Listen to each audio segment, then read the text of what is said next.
Bienvenidos a un podcast de FAEC, un espacio donde conversaremos con protagonistas del sector inmobiliario sobre tendencias y novedades, con el patrocinio de Turismo Residencial Cádiz y Your Housing Cádiz y con la colaboración de Asprica.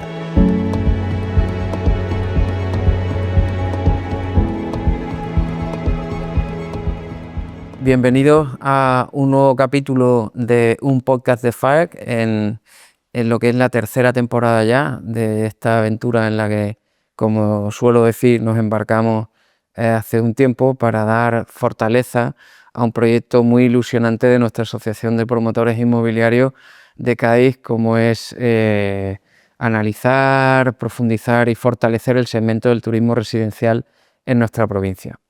Vamos teniendo una serie de invitados de excepción, todos agentes de mucho valor y con mucho expertise en el sector, en diferentes ámbitos. Y hoy nos acompaña Alba Morillo, que es la responsable de sureste de Lanco, que ahora nos explicará ella, aunque Lanco no necesita presentación, quién es, y te damos la bienvenida. Alba, estamos muy ilusionados de que estés con nosotros. Muchas gracias, Jorge, y sobre todo gracias a FAE por contar con nosotros y por contar con Lanco, que ahora ya no hace falta presentarlo, pero hace 4 años sí hacía falta presentarlo. Luego te preguntaré. Primero nos apetece saber un poco más de ti. Nos conocemos desde hace algunos años. Hay un feeling profesional y personal de estos que construyen las relaciones profesionales más fácilmente, pero luego haré referencia a la juventud de Lanco, efectivamente, aunque parece que lleve aquí toda la vida.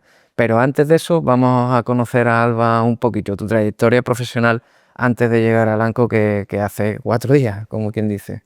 Pues sí, a ver, yo llevo ligada profesionalmente al mundo inmobiliario toda mi vida profesional.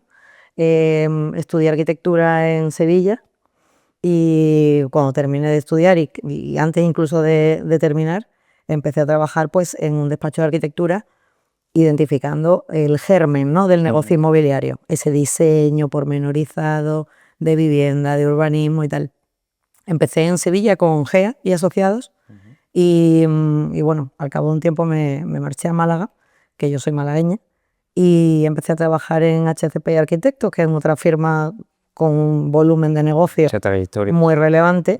Y ahí pues imagínate, o sea, empiezas a detectar todas las necesidades de los promotores, todas las necesidades del mercado inmobiliario en zonas completamente dispares y claro, aprendes si tienes una visión del negocio muy multidisciplinar, muy adaptada a distintas formas de entender la viabilidad de una promoción inmobiliaria y trabajando para Sando desde HCP empecé a trabajar con Sando, pero ya metida de lleno en el mundo promotor. Como responsable de proyectos primero y como responsable de promociones y suelo con posterioridad. Y ahí empecé a entrar más de lleno en el mundo del suelo, en los estudios de viabilidad. Sando es una compañía familiar ya de gran tamaño. Muy bien porque es una empresa asociada también en FAEC y... Claro, tiene varias líneas de negocio, pero en ese momento tenía la línea de la promoción inmobiliaria y los accionistas de Sando detectaron la importancia de poseer suelo en cartera para poder hacer promoción inmobiliaria en suelo finalista, ¿no? Entonces ahí empecé a gestionar suelo orientado y con la visión a transformarlo para poder desarrollar promoción propia, ¿no? Es curioso porque, saltándonos el guión, te quiero hacer una pregunta a bocajarro. Formación de arquitectura, aprendizaje en un estudio potente, en una zona potente. Se dice que Málaga, cuando estábamos en la crisis, se decía que Málaga es la primera que entra en las crisis, la primera que sale. Málaga es Málaga. Y luego Sando en un área de negocio vinculada a adquisición y desarrollo de suelo. Luego desaparece, en mi opinión, te estoy preguntando, digamos, el interés empresarial en el negocio puramente del suelo, porque prácticamente nos obligan, porque no se hace urbanismo durante 20 años, y ahora vuelves al negocio del suelo en Lanco, pero vuelves Y lo engancho con la siguiente pregunta. Lanco es una empresa muy joven, relativamente joven, muy vinculada al Banco Santander y con un portfolio de suelo verdaderamente relevante. Hace la semana pasada en CIMED, vuestro CEO hablaba de la cantidad de juntas de compensación en las que estáis o la cantidad de suelos que tenéis. Yo me quedaba, prefiero no citar la cifra porque no la recuerdo exactamente, pero recuerdo que me asombró. Y llegáis al mercado como desarrolladores de suelo cuando prácticamente muy poca gente lo estaba haciendo. Cuéntanos un poco sobre el perfil de Lanco y lo engancho con la pregunta que te quería hacer. ¿Están empezando a aparecer ahora otra vez desarrolladores de suelo? ¿Está empezando ahora a haber interés como negocio como tal separado del netamente promotor? Te engancho las dos preguntas. Pues mira, engancho con lo que decías al principio, ¿no? Que hemos tenido unos años donde no ha habido gestión urbanística. Sí, pero no. O sea, yo una jefa que tuve pensando que la tía era una auténtica leona de la inteligencia y de la sabiduría del negocio, cuando estábamos ya metidos en crisis, que teníamos varias urbanizaciones pendientes de iniciar, ella peleaba en el Consejo de Administración para que se iniciaran las urbanizaciones, porque decía, nunca se va a urbanizar tan barato como ahora. Y se urbanizaron esos suelos, que fueron el salvavidas durante una época del Sando proyectos inmobiliarios, ¿no? Porque se urbanizó muy bien, porque lamentablemente no había mucho trabajo, y se urbanizó a un precio imbatible. Entonces, claro, lo que pasa es que también en un foro reciente había algún CEO que hablaba de que en países, sobre todo anglosajones, ahí lo comentábamos en una conversación muy reciente, está diferenciada la figura del desarrollador del suelo y el promotor. Aquí ya ha estado muy confundido históricamente, y esto que me estás comentando eran promotores con visión a largo que decían, pero de alguna manera cuando llegó la crisis todo el mundo se cerró en sí mismo, se dejó de hacer planeamiento, urbanismo y tal, es a lo que me refería. Pero quien lo supo ver es quien luego inmediatamente volvió rápidamente al mercado a promover vivienda, ¿no? Perdona que te haya interrumpido. Y esa reserva de suelo disponible en una compañía es fundamental para generar vivienda. Lo que pasa es que es verdad que el mercado inmobiliario ha cambiado muchísimo. La profesionalización ha modificado muchísimos hábitos. Hoy en día el promotor, incluso de vivienda, es diferente del promotor de hace 30 años. Y con respecto al suelo, promotor de suelo como tal, yo creo que en España, aparte de Lanco, hay muy poquitas compañías, porque nosotros somos propietarios de la cartera que gestionamos y eso no es muy habitual. Se ha gestionado el suelo un poco de una forma residual para no tenerlos, y se ha dejado un poco de lado la intensidad que hay que aplicarle a la gestión urbanística para que salga adelante, porque es muy complejo, es una labor titánica. Yo le digo a la gente que trabaja conmigo, gestiónalo como si fuese la herencia de tu padre. No hay otra forma. Luego te preguntaré por las palancas que que tú crees que se pueden activar para conseguir desarrollo de suelo urbano más rápido, más ágilmente. Como por ejemplo, no sé qué opinas de la figura de agente urbanizador, luego te lo preguntaré. Pero Lanco además nace como estamos diciendo, desarrolladora de suelo, pero luego también tiene negocio promotor, promueve vivienda residencial directamente. ¿Cómo ha sido? No sé si ha sido una evolución o estaba en la hoja de ruta de Lanco desde el principio. Pues sí que ha sido en parte una evolución, y además el mercado inmobiliario ha acompañado. O sea, cuando Lanco nace, que nació con una aportación de toda la cartera de suelo del Banco Santander y Altamira Santander Real Estate a Land Company, que eso fue en noviembre del 19, hace 12 de... Iba a decir en el 20, pero bueno, casi. La compañía se gestiona en el 20 porque es cuando entra el equipo. Y se forma con la convicción del Consejo de Administración y de la presidenta, porque es una empresa de Grupo Santander 100%, la convicción de que había que meter dinero, había que meter inversión para que el desarrollo de suelo funcionase. Y ese principio es el que nos ha llevado a desarrollar suelo, que cuando cayó en la cartera de Lanco era suelo en gestión y hoy en día es suelo finalista. Y nos ha permitido iniciar dos líneas de negocio dentro de la promoción inmobiliaria. Por un lado, la promoción propia, en suelos que ya teníamos en cartera y que han estado a la venta, pero no han sido atractivos para el mercado inmobiliario. Nosotros los hemos puesto en producción y estamos consiguiendo unas promociones con unas ventas récord. Y por otro lado, estamos, pues eso, esta cartera de gestión que se ha convertido en finalista, nos hemos asociado con un fondo británico y vamos a promover 3.500 viviendas en una primera fase y otras seguramente 4.000, 4.500 en la segunda. Y eso ya ha sido suelo generado por Lanco. Ajá. Esos son números que os sitúan en la Champions League de volumen de viviendas en promoción en España. Ha ayudado, porque sin ser un experto, aunque por ósmosis voy aprendiendo el negocio promotor poco a poco, entiendo que cuando os centráis en un suelo determinado, por supuesto la viabilidad económica del mismo, del proyecto en general, es importante, pero luego entiendo que le aplicaréis una óptica territorial y estratégica también al proyecto, y te quería preguntar hasta qué punto crees que el desarrollo del suelo, que quizás lo tenéis claro y por eso os ha llevado a esta evolución, debe tener una visión integradora más allá de lo que es puramente desarrollar el suelo, una visión integradora a futuro. Fundamental. Es fundamental para que te crean desde la administración pública, para que te vean como un aliado desde la administración pública, para que aportes con el proyecto, porque el proyecto tiene que aportar. Al final, bueno, la promoción inmobiliaria es un negocio. Es un negocio donde entra inversión y sale beneficio, lógicamente. Pero hay que hacer las cosas bien, y cuando se hacen las cosas bien, pues el resultado final es generar ciudad, es generar servicios, es integrar diversidad de tipologías de viviendas, es eso, generar espacios públicos. Claro. Bueno, y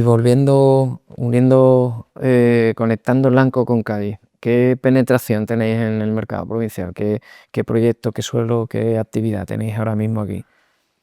Pues tenemos menos cartera de la que nos gustaría, porque es bueno que lo digas y es bueno que se sepa. Tenemos menos cartera de la que nos gustaría porque yo creo que en Cádiz se hicieron las cosas con prudencia, no ha sido como en otras provincias, como en Granada, por ejemplo, que sí hay mucho producto de la época de la crisis inmobiliaria, o incluso en Málaga. Es una provincia prudente desde el punto de vista de la promoción inmobiliaria y no ha tenido esos grandes desarrollos desorbitados y fuera de contexto, ¿no? Entonces, tenemos una cartera justita, pero muy selecta, con unos suelos que para nosotros son estratégicos en la compañía. Y además yo tengo 2 o 3 joyas de la corona. Tengo un precioso suelo en Tarifa, tenemos un precioso suelo en Tarifa, en Los Lantes. Tenemos unos suelos en San Roque extraordinarios. Y no tengo más suelo, Jorge, porque es que se ha vendido muchísimo suelo. Todo el suelo finalista de Lanco se ha vendido. Claro, es que tú hablabas de que hemos sido prudentes.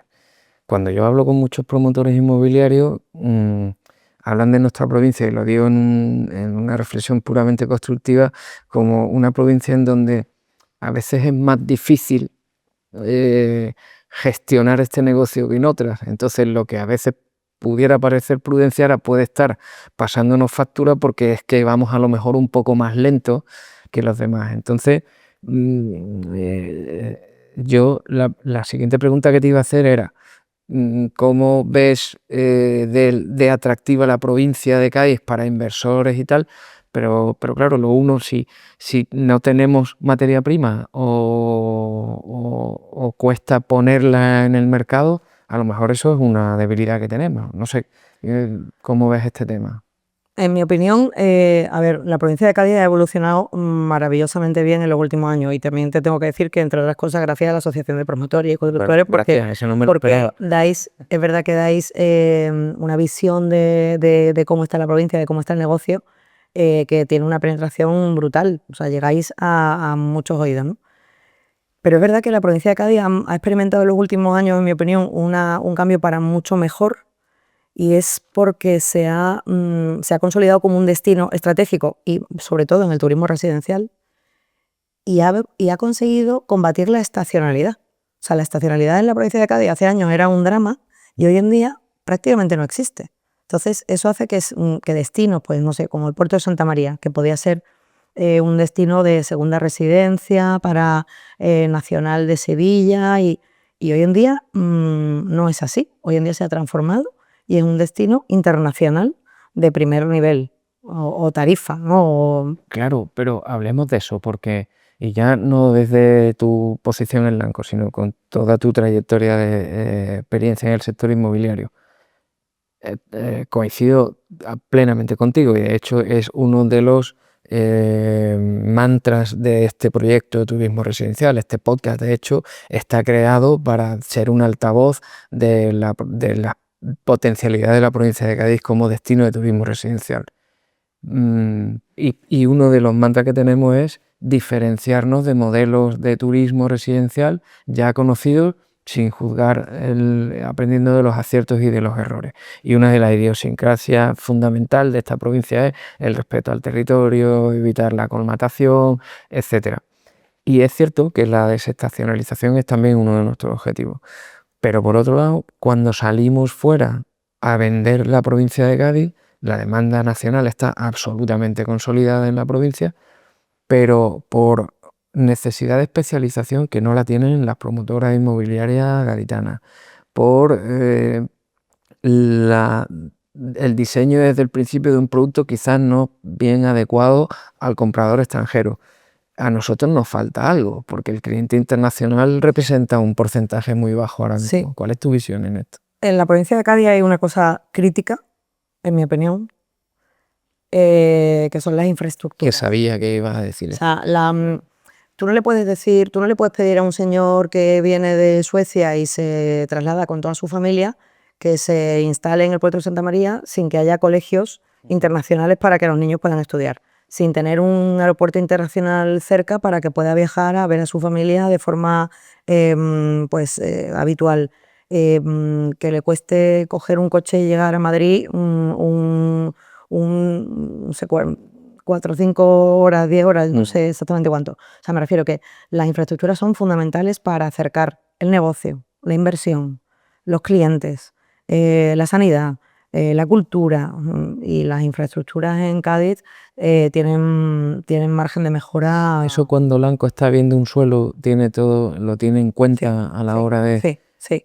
De hecho, los recortes en los vuelos en el aeropuerto de Jerez, en nuestra opinión, han sido dramáticos. Han vuelto a anunciar hoy nuevos recortes, incremento de las tasas aeroportuarias desde AENA a partir de enero del 2025, que viene otra vez a golpear el turismo residencial, que tener un aeropuerto internacional próximo es fundamental. Y el aeropuerto de Jerez, pues fíjate, Mira que el aeropuerto de Jerez, en algún sitio leímos que hay una regla más o menos no escrita que no puedes tener a más de 40 o 50 minutos del lugar al que el visitante va a terminar yendo de distancia en tiempo desde el aeropuerto. El aeropuerto de Jerez cumpliría con estos requisitos, incluso pensando en las provincias de Sevilla, cualquier zona de la provincia y tal. Pero bueno, la verdad es que no sabemos muy bien qué es antes, si el huevo o la gallina, y es un asunto complicado. Quería cambiar un poco de tema porque nos estamos alargando mucho y nos estamos alargando mucho, no, estamos muy a gusto charlando, pero podríamos hablar un montón de tiempo y sin embargo nos gusta respetar tiempos de 20-25 minutos para que la gente no se canse de escucharnos. Escasez de suelo finalista, olvídate ya de tu negocio, que es vender el suelo, sino el impacto de la falta. Te gustaría tener mucho más suelo y todos decimos, ¿qué está pasando con la vivienda? Teníamos un debate off the record sobre qué es asequibilidad, qué es vivir en un sitio o en otro y cómo las infraestructuras podrían llegar a diluir el impacto de no poder vivir en donde te gustaría. Hazme una valoración desde tu óptica de verdad, la escasez de suelo finalista es la raíz del problema de la falta de vivienda, que yo creo que sí, en un porcentaje muy alto, o no solo. Como hablábamos antes, tú no le puedes decir a la gente dónde puede o dónde tiene que vivir. La gente elige dónde quiere vivir. Y lógicamente las zonas tensionadas no están tensionadas porque sí, están tensionadas porque hay más negocio, hay más trabajo, hay más atracción general de población, de inversión. Entonces, ¿hay problema de vivienda? Sí, hay un problema de vivienda grave en las zonas tensionadas. Zonas tensionadas me refiero a Cádiz capital o al puerto de Santa María, que además tiene la problemática añadida de la suspensión del plan general. Entonces hay zonas que están muy demandadas y por ese motivo están muy tensionadas. La lista viene a favorecer estudiar suelos con otro tipo de características que no son vivienda para adaptarlo a la vivienda y son medidas muy novedosas porque en muy pocas regiones de España se están aplicando este tipo de medidas tan novedosas, ¿no? Pero es verdad que hay zonas muy próximas a las zonas tensionadas donde sí hay suelo disponible, un suelo disponible a un precio súper asequible y donde sí se puede promocionar vivienda a un precio razonable. O sea, precio asequible. Un precio asequible es un precio que una pareja Un subinspector de trabajo con una maestra. Yo pongo, por ejemplo, pues un señor, una señora, un señor y un señor, exactamente, que tienen su sueldo, que tienen su capacidad económica, que tienen capacidad para pedir un crédito, pues dependiendo de su nivel de ahorro, podrán acceder a una vivienda de un importe u otro, pero que tengan capacidad de acceder a una vivienda. El que acaba de empezar a trabajar y tiene pocos recursos, tiene que tener capacidad para acceder a una vivienda, pero probablemente no podrá acceder a una vivienda en el centro de Cádiz capital. Entonces, el mercado la población se tiene que adaptar al mercado y el mercado a las necesidades de la población. Claro que tiene que haber suelo urbano disponible para promoción. Por supuesto que tiene que haber promoción asequible y promoción a un precio al que los ciudadanos, que es que los jóvenes son ese segmento que tiene más necesidad de vivienda. Entonces, habrá que hacer planes de vivienda para que esos jóvenes tengan acceso a la vivienda. Y ahí engancho con la famosísima colaboración público-privada. Esa colaboración público-privada tiene que favorecer la disponibilidad de suelo urbano, por supuesto que sí, pero tiene que favorecer también que el promotor, que es el experto en desarrollar promociones inmobiliarias, pueda promocionar a un precio al que un joven que acaba de empezar a trabajar pueda pagar. Claro. Pero para eso está el promotor, para ejecutar la vivienda, y para eso está la administración, para favorecer que la vivienda sea un precio razonable. Claro que sí. Pues la verdad es que hay un montón de preguntas que te iba a hacer que las has ido respondiendo porque, bueno, aquí tenía para preguntarte qué peso tienen vuestros análisis las cuestiones demográficas, turísticas, pero bueno, realmente es evidente que lo has comentado. Una sola pregunta más sobre el turismo residencial y terminamos esta fabulosa conversación que estamos teniendo con una valoración sobre la situación actual del mercado y tal. Muy rápida. Nosotros en Cádiz, otro mantra del proyecto, de turismo residencial no es solo sol y playa, y tenemos en la cabeza el hecho de que, por ejemplo, ciudades como Jerez de la Frontera son un magnífico ejemplo del potencial que tiene también para atraer al turista internacional en cascos de bodega antiguos rehabilitados, etcétera.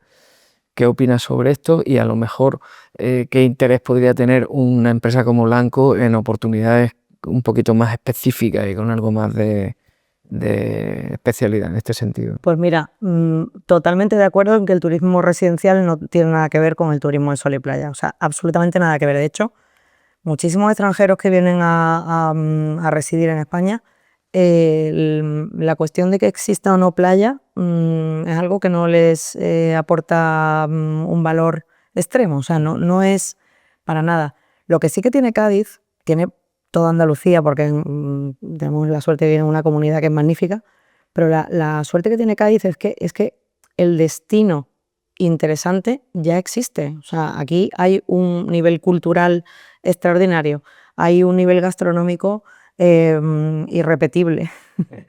Hay una afabilidad en la gente que también invita a integrarse a cualquiera que venga de fuera. Entonces, el destino Cádiz ya está creado. O sea, solo hace falta desarrollarlo con profesionalidad, con el apoyo de la administración, con promotores responsables y fieles, porque los promotores que hay en Cádiz son promotores de mucha fidelidad a la tierra. Es una de las cosas de las que más orgullosos estamos, el tejido promotor que tenemos aquí.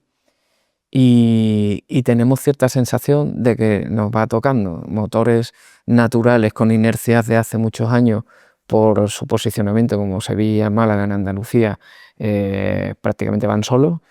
Cádiz creo que le toca. Creo que Cádiz va en una tercera posición cada vez más destacada en Andalucía y tenemos esa percepción. Y devolviéndote un poco también el comentario tan cariñoso que has hecho hacia la Asociación de Promotores, te diré que empresas como Blanco confíen en nosotros, estén en nuestro entorno, nos hace ser mejores. Vamos a terminar, Alba, porque verdaderamente si no estaríamos aquí esta mañana. Quiero enfatizar esta última conversación que hemos tenido sobre la ciudad de Jerez, por ejemplo, y no solo Sol y Playa, diciendo que estamos en las bodegas González Vías. No lo he dicho al principio del podcast. Este podcast, para quien nos esté escuchando, también busca diferenciarse de otros en la espontaneidad y hoy estamos en las bodegas González Vías deliberadamente para enfatizar esta cuestión. Agradecemos a ellos la hospitalidad que están teniendo. Dime, para terminar, ¿cómo ves el mercado a corto y medio plazo? ¿Y qué mensaje le lanzarías a quien esté dudando sobre si invertir aquí o invertir en otro sitio? Que sin pensar en el otro sitio, ¿qué mensaje le lanzaría? Bueno, desde el punto de vista de un análisis de cómo está el mercado, sobre todo me vas a permitir que me centre en el mercado de suelo. Claro. El mercado de suelo tiene un problema grave, pero grave no gravísimo. O sea, la ley del suelo es completamente insuficiente. La cantidad de gastos que se le imputan al promotor de suelo son extraordinariamente relevantes. Todos esos gastos se terminan repercutiendo en la vivienda final, por lo tanto, no son solamente los costes de construcción de la edificación, son también los costes de construcción de la urbanización. Las urbanizaciones están ya en torno a los 150 euros el metro de techo, que es una barbaridad, Entonces, esa imposición reiterada de obligaciones al promotor hace que sea muy difícil sacar adelante el suelo. Por otro lado, la administración pública con la falta de protección a los planeamientos parciales, generales, de detalle. O sea, un planeamiento aprobado debería ser una cosa absolutamente inquebrantable.